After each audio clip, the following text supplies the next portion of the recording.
नमस्कार मंडळी. आज आहे गुरुवारचा उपवास. आता मी काय केलेलं आहे, इथं थोडंसं तळण भाजत आहे गुरुवारसाठी. आणि आज आपण बघणार आहे शाबूची खिचडी.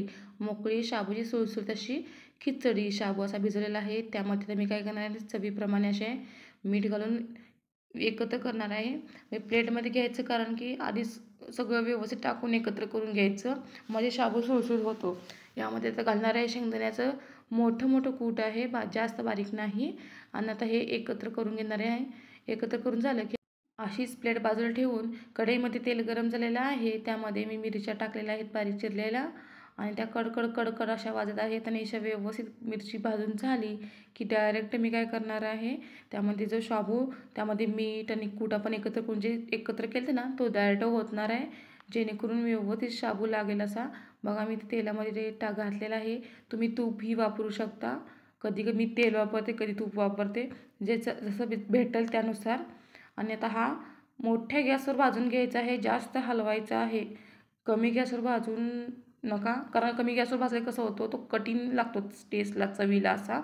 मग मोठ्या गॅसवर कसा होतो, एकतर भाजला पण छान जातो आणि असे मऊ लागतो. आणि फक्त मोठ्या गॅसवर भाजताना आपल्याला उलटान खूप फास्टमध्ये हलवायचं आहे, आणि ते सारखंच हलवायला लागतं, असं जास्त बंद करून चालत नाही. आता ही खिचडीचा कलरही चेंज झालेला आहे. बघा, इथे तुम्ही असा शाबू व्यवस्थित असा भाजला गेलेला आहे.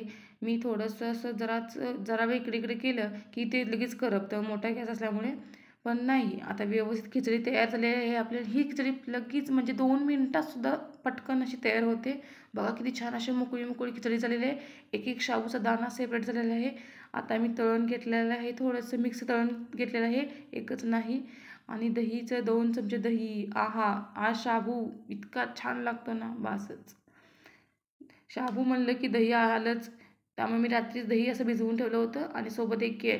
चला तर आपलं आहे गुरुवारचं ताट तयार आहे. मग कशी वाटली तुम्हाला उपवासाची थाळी, मला कमेंटमध्ये नक्की